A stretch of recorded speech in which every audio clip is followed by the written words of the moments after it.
Hi there, I'm Marty Levinson. Welcome to the Northtown News Magazine show with the greatest cameraman in the business today, Sonny Hersh, and your host, Avi Meyers. Marty, thank you so much. Appreciate it, but I didn't get there today. Actually, welcome to the Northtown News Magazine. I'm your host, Avi Meyers. Thanks to my entire technical crew, Sonny Hersh, website, ntnm.org, caps24.org to find out your web, where your CAPS meeting is in the 24th District, Rogers Park and West Rogers Park. And, interestingly enough, at the approximate time the show airs, this will be the 16th anniversary of since we started as a series. And even though we don't know the exact number of shows we've done, I figure that this is our 400th show. 400. Whoop-de-doo.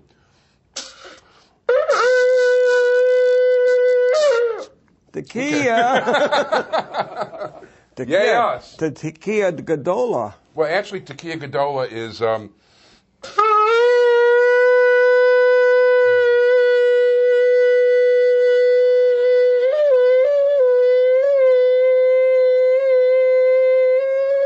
I could go on, but you know what? Not the point. Anyway, hi. And of course, our guest is my favorite, and this is going to drop down somewhere. Sonny, you want to grab this when you get a chance? My guest, of course, is our favorite all-time guest, the Alderman of the 50th Ward and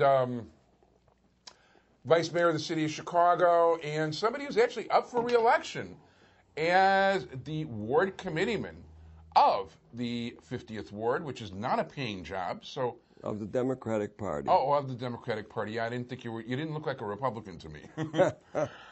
Anyway, Alderman Berny Stone. How are you doing? I'm doing fine. Thank you, Avi. First of all, I do want to thank two people in particular, and I really should do this when you're on, because you know what? My two biggest fans, you and Snarky. Snarky's got the CRD website. I don't want to give the website out on the air. But you know what? These guys actually go to the trouble of transcribing the show and putting them on the web. Really? So, yeah, as a matter of fact, Snarky, that's Mr. Congeniality. So, Mr. Personality all the way. At least he gives your name, but he just refers to me as host. So, Snarky... Does he spell my name right? Does he spell it with an I or with a Y? I don't pay that much attention to it. Okay. And the fact is, I don't even go to look at his site. But people keep sending, and by the way, people, you don't have to send me the stuff from these horrid websites that print nothing but lies. Well, actually, there's some truth there, but not enough to make it worthwhile. So it's okay, guys don't have to send me that stuff. It's really not worth reading. Anyway, so tell me, what's going on in the neighborhood? You got a race? Yes, I have a race, and and happy 80th birthday, of course. Thank you very much, and very proud that I've been able to survive this long, and I've been in politics for 55 years and proud of it. And been a member of the 50th Ward Democratic Organization since the first Adlai Stevenson election of 1952. Wow. So that's 55 years. And a little bit of experience within the Democratic Party. So I think I've earned my spot within the party.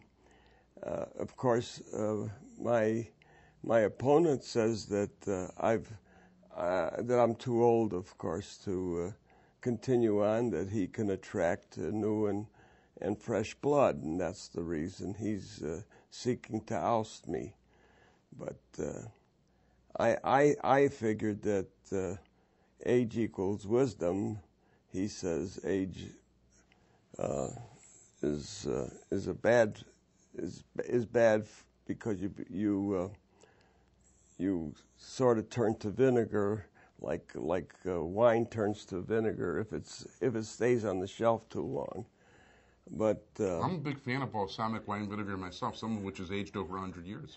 One of the problems, of course, I really think that your audience should really understand what a committeeman does and because unfortunately there's a terrible misunderstanding of what a committeeman is and what he does. among the general public, and they don't really understand the duties and the obligations of a committeeman.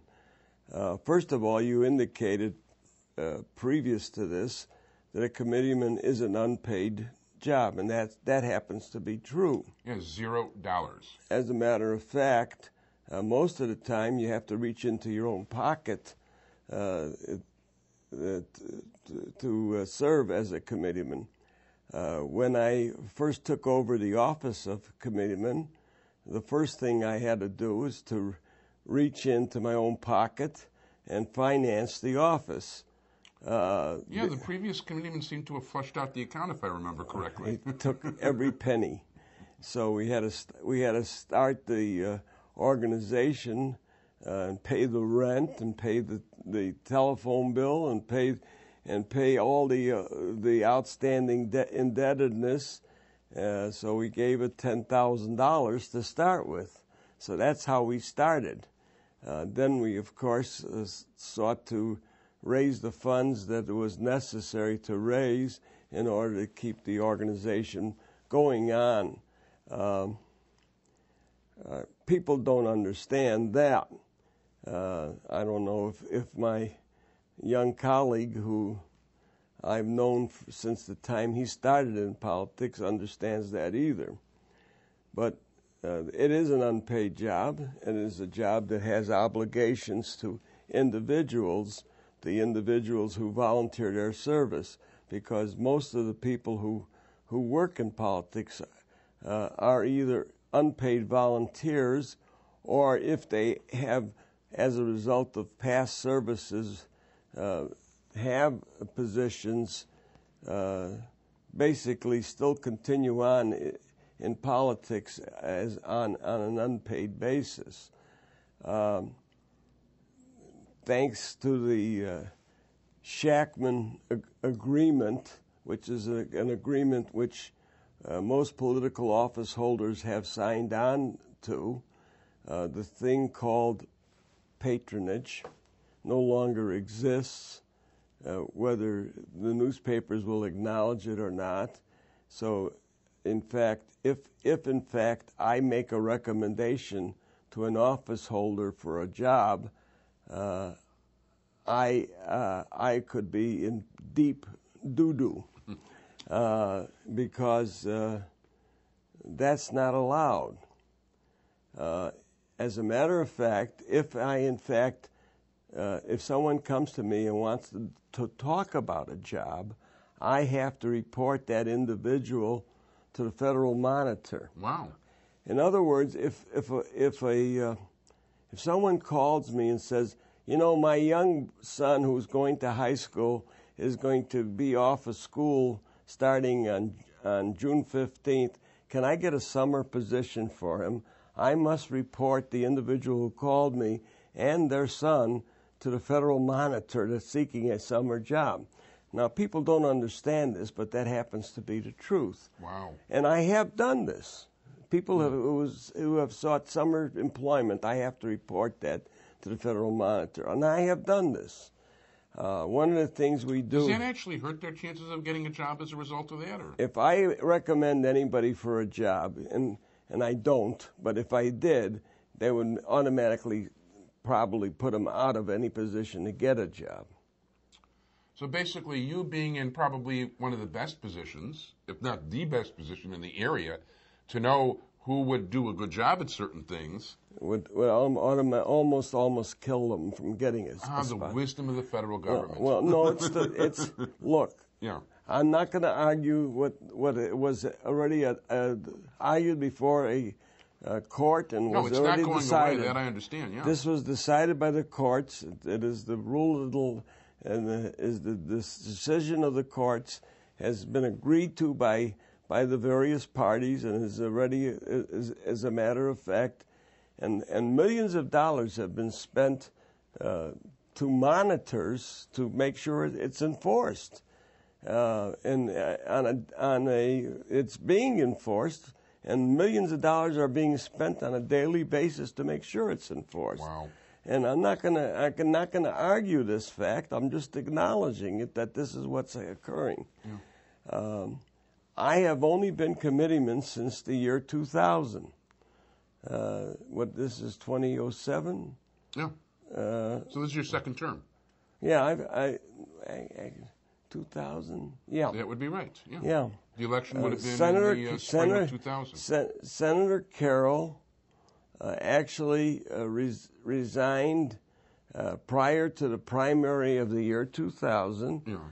He resigned in December of 1999 and asked that I assume his position, which I did on a temporary basis until the primary of the year 2000, and I was elected the first time in the primary of March 2000, and that was my first term. I was reelected in the primary of the year 2004, and I'm completing my second term, and I would be now seeking my third term. So during that period, we have been under the decree, and I have never had the benefit of having any patronage powers. Yeah, now it's interesting because one of you, as a matter of fact, this is information from one of your detractors, and he basically, when we were talking about the relative power of committeemen in the city, he was telling me at this point, because of the Shackman decree and the way things are working, there might not be more than 4 or 5, if even that many, ward organizations that can cover every precinct in an area. And at one point, there would be 3 or 4 people per precinct. Well, there are some precincts, some ward organization that may have that. Talking about Southwest Side, yeah. usually. Yeah, well, that's probably true. But in the meantime, we've had quite a few volunteers, and we have been able, over the period of the time I've been committeeman, up until we've had these internal disputes like this time. Yeah. To been fairly well covered, contrary to what some of the columnists have said about bringing in people from other areas. Yeah, we've sought help from other people, and there's nothing wrong with seeking help. Even back in when I ran the first time in 1973, which was a special election, we sought help. What's wrong with seeking help? I see nothing wrong with seeking help. I remember that election. For those who don't know, I was working for the other guy. And I know that people were getting, the 47th Ward crew was out for you, and there were a ton of other organizations. No question about it. And I see nothing wrong with seeking help from other people. No, as a matter of fact, I consider that to be a sign that people want to. I consider that a good thing when people want to help. That's a positive mark. I found it very complimentary that, particularly during the last Aldermanic, that so many of my friends came out to help me. I was very happy, particularly in as much as I was under as much attack as I was because of the union attempt to unseat me.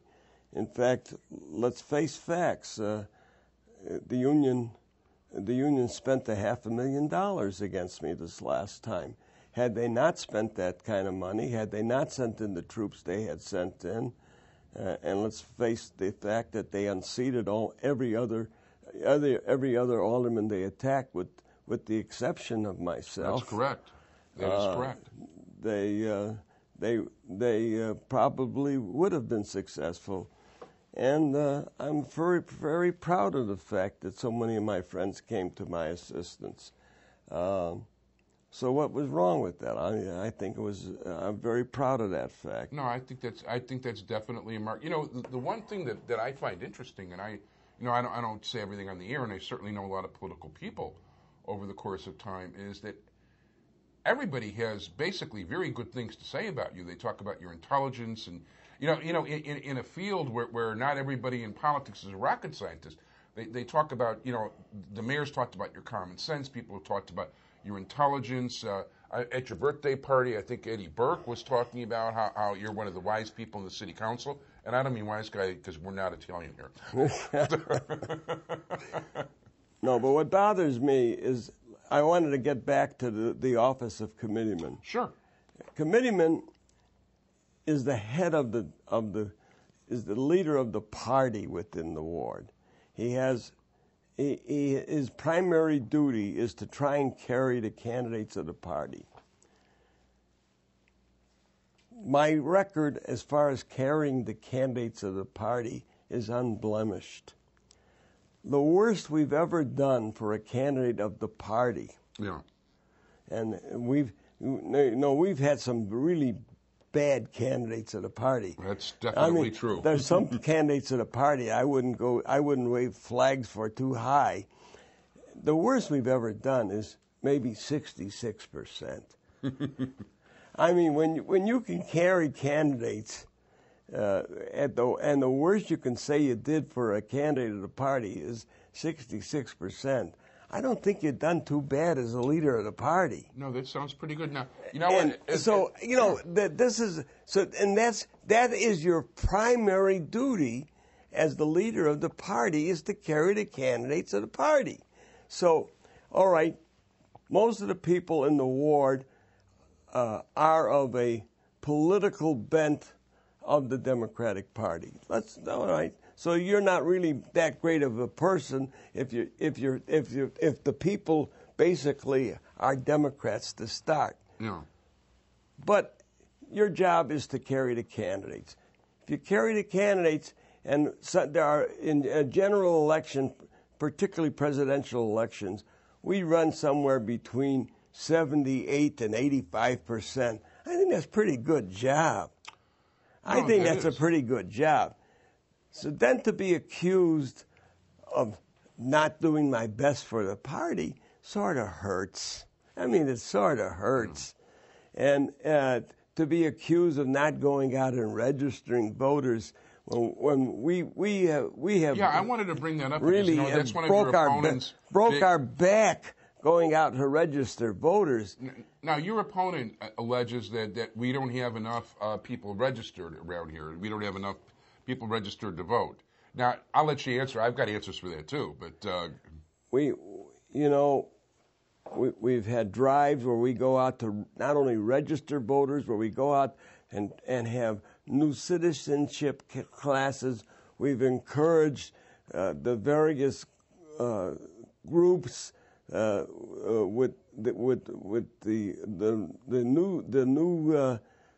the new citizens who immigrate into this country. We've encouraged them to take citizenship classes.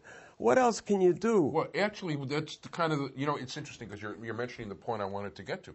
How many? I would assume, given the diverse population here, and the no-speak English from about 47 different countries around here, that a lot of the people that live here aren't citizens in the first place and therefore can't register to vote. Do you know any individual? Now, let me ask your audience. Do you know any individual, any one single individual in this ward who is closer to the various diverse people in this ward, who is closer to all of the diverse people in this ward than I am? And I'm talking about all of the diverse communities within this ward. There is no one closer to each and every one of the diverse people in this ward. Now, I'm not talking about one group or another group. I'm closer to each and every one of the groups. There is no one closer to each and every one of the groups than I am. I have established a close relationship with each and every one of the people in this ward. Why? Because I like people and I work with people well. Now, my opponent is very close to one group of people. We did a poll on name recognition. Do you know what my opponent's name recognition is? Now, he's been senator for more than 8 years. His name recognition is very well among about 25% of the people in his district. I'm not talking about the ward now. I'm talking about his district. That's great. You want to take my name recognition within his district? I guarantee you it's a lot greater than his. It's a lot higher because good, bad, or ugly, the fact of the matter is people definitely know who you are. There's no Well, question. we're going to find out because I'm running also for a delegate to the convention in the congressional district. We'll find out what my name No, recognition actually, is. that's one difference definitely between the two of you is the presidential race. Now, you're in favor of? I'm in favor of Hillary Clinton. He's apparently in favor of Barack Obama. I'm saying apparently because I really don't know who he's in favor of. Well, he's always spoken highly of Barack Obama's man. I speak highly of Barack Obama, too. Barack Obama is a friend of mine. I like Barack.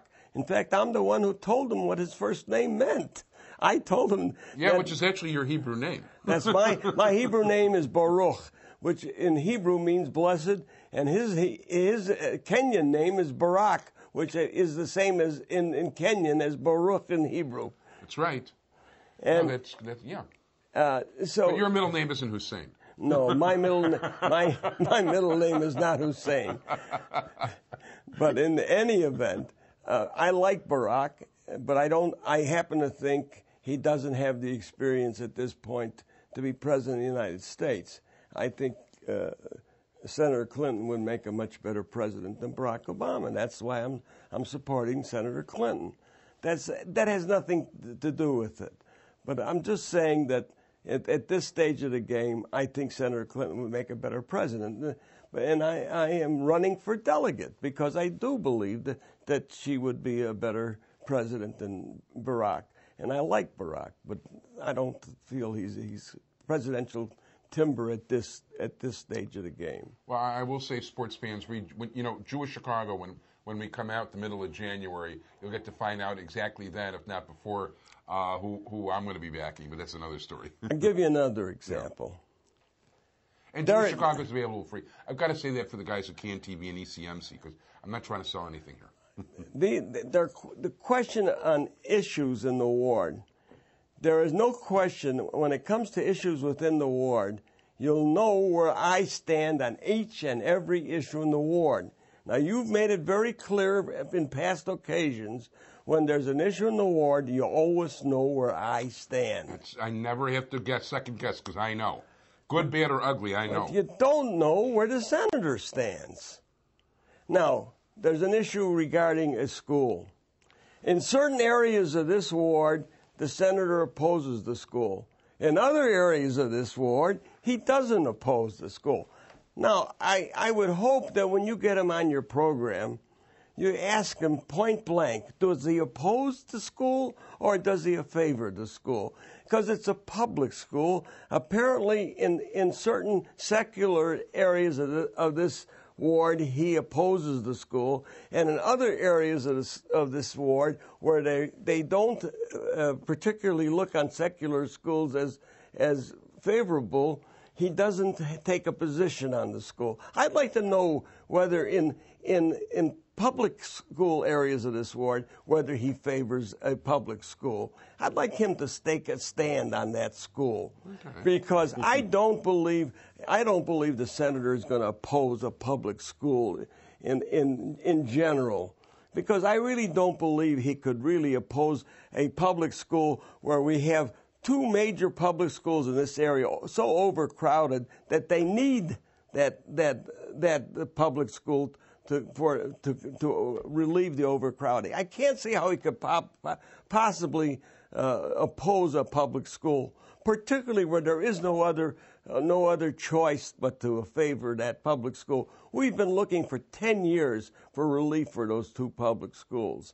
I'd like to know where he stands on that school, which incidentally is going to start construction in May or June of next year. Yeah. One thing I do want to say on the subject is that for those who don't know, I live about 2 doors away from Boone, and I've been here a long time, and I really don't have much of a problem at all. I mean, it's real busy when school starts, and it's real busy when school gets out, but that's 15, 20 minutes.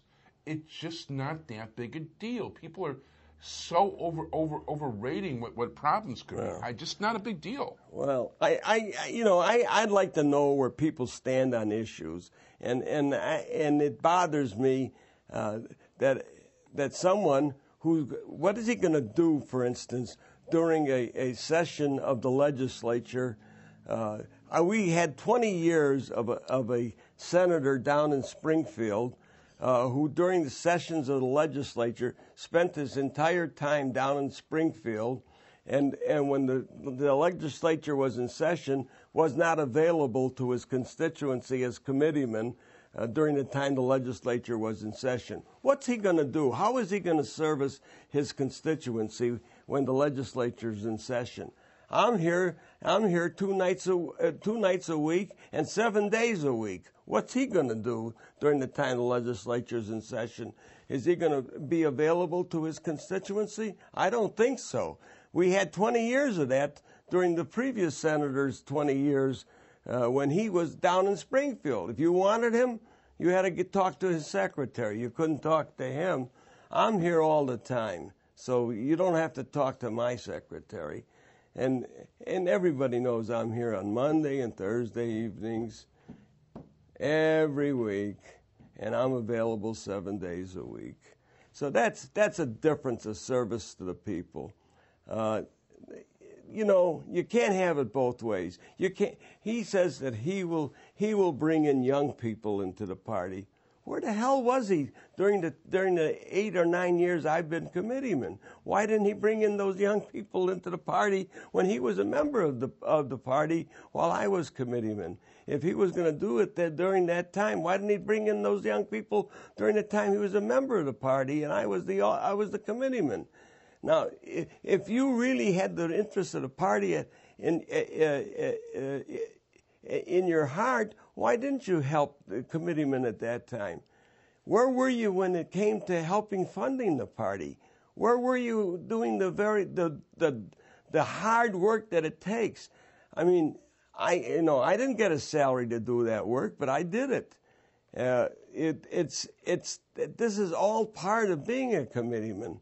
If you really want to be a committeeman, why didn't you come to me and tell me that? Why did you go out campaigning for the job and didn't bother to even come to me and tell me about it? That really bothers me. I supported you from the day you first came into politics, but you didn't have the nerve to come to talk to me about this. If this was your ambition, you should have come to me and asked me about it. I've been always supportive of you. You should have come to me and talked to me about it. That's what bothers me during this campaign. Don't use my age. I'm still extremely active. I intend to remain active. I've faced this bugaboo over age for years. I said over the years that I'm active and I'm ready to keep going. When you want to face the age question, come out and say it. If you think there's something wrong with my health, you tell me. My doctors don't think there's anything wrong with my health, nor do anybody who's sought to challenge me in the past think there's anything wrong with my health. So if you think there's something wrong with me, come out and tell me there's something wrong with me. There's something wrong with my mental abilities? Tell me there's something wrong with my mental abilities. Well, the only thing I can find wrong at this point is we're running out of time. Okay. So, first of all, I want to thank Joe Chuck Shade very much for bringing you. I want to thank my guest, Alderman Bernard Stone, Thank Marty Levinson, too, please. Oh, and Marty, thank you so much. If people want to contact your campaign, who do they call? Well, they'll have to call me on my cell phone, and I'll give you my cell phone. Cell phone number is 312-498-9284. 312-498-9284. Okay, Alderman Bernard Stone, thank you so much. Sonny Hersh, my entire technical crew. See you again next week. New shows every week. Over 16,000 watches on the web. Thank you so much. Thank you, Avi. Bye-bye.